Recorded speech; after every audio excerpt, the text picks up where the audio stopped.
hanté. C'est parce qu'à l'époque, il a été pris par les Allemands donc pendant la Seconde Guerre mondiale et qui ont fait leur résidence en fait. Et du coup, les personnes du village ont toujours raconté qu'il s'était passé des choses très glauques à l'intérieur. La Seconde Guerre mondiale se termine, ils sont partis de ce manoir et du coup ils ont laissé ce manoir à l'abandon. Voilà, donc les gens du village auraient retrouvé donc le manoir avec du coup des tags un petit peu partout et surtout des tags sataniques qui ont fait penser qu'il aurait pu y avoir certaines choses donc pendant la Seconde Guerre mondiale, effectivement pas mal de choses assez glauques à l'intérieur de ces fantômes qui entouraient le lieu. Certains villageois en fait auraient entendu donc des bruits particuliers, ils auraient vu apparemment de la lumière en haut du toit, ils auraient vu des effluves de chaleur. Après il y a pas mal de choses qui s'expliquent. Premièrement, c'est un lieu abandonné qui est quand même assez grand, donc pas mal de squatteurs, donc lumière, il peut y avoir des squatteurs justement avec leur lumière, et puis les gens forcément se créent des petites histoires en disant qu'il y a eu des lumières, donc peut-être des fantômes, etc. Ça peut être largement des squatteurs.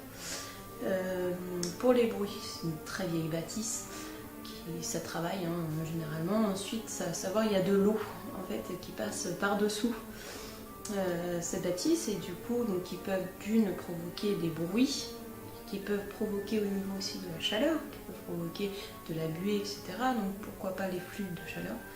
Peut-être qu'effectivement il y aurait des esprits, pourquoi pas des fantômes. A tout de suite.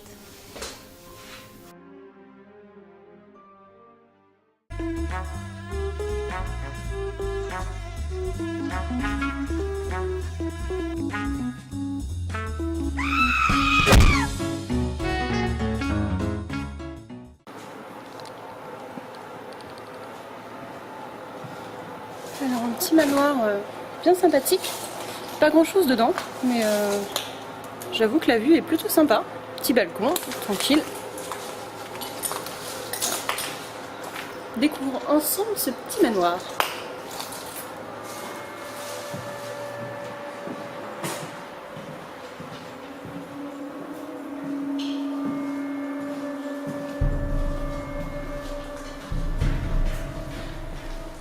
En tout cas, il n'y a vraiment plus rien dedans. Plus grand chose.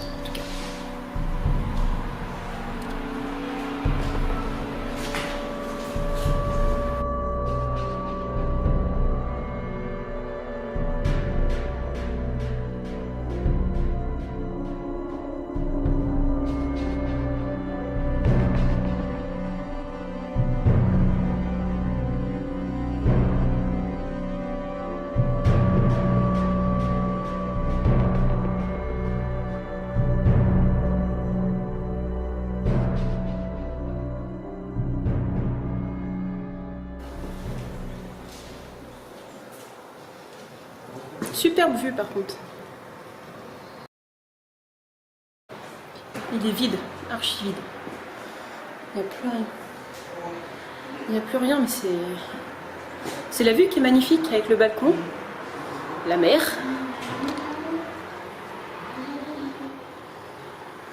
La mer tout au bout. Ouais, magnifique.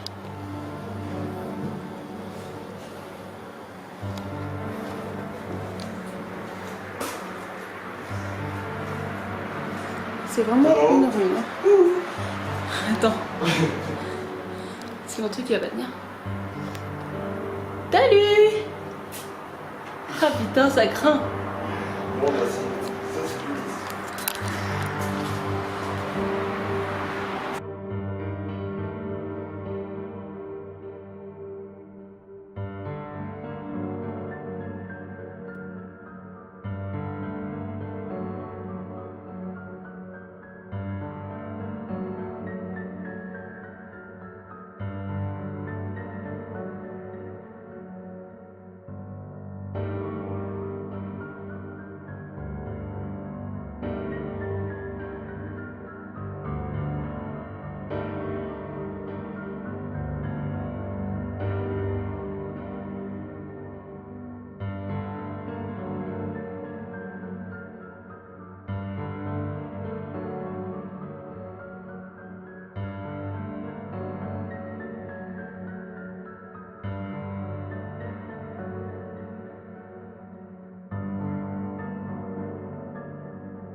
j'en profite pour vous dire que du coup j'écoute vos conseils, on discute et j'essaie de mettre en place tous les conseils que vous me donnez. Donc par exemple au niveau du micro, parce qu'au niveau du son ça marchait pas forcément très bien, il y avait toujours un peu, le son n'était pas terrible, donc on m'a beaucoup parlé aussi donc, du son.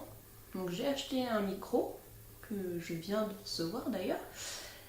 Au niveau de la luminosité, c'est vrai qu'il y a des endroits, des lieux que j'ai visités, vu que j'ai des petites lampes torches, on voit pas grand chose, du coup je me suis pris une lampe LED qui éclaire actuellement d'ailleurs,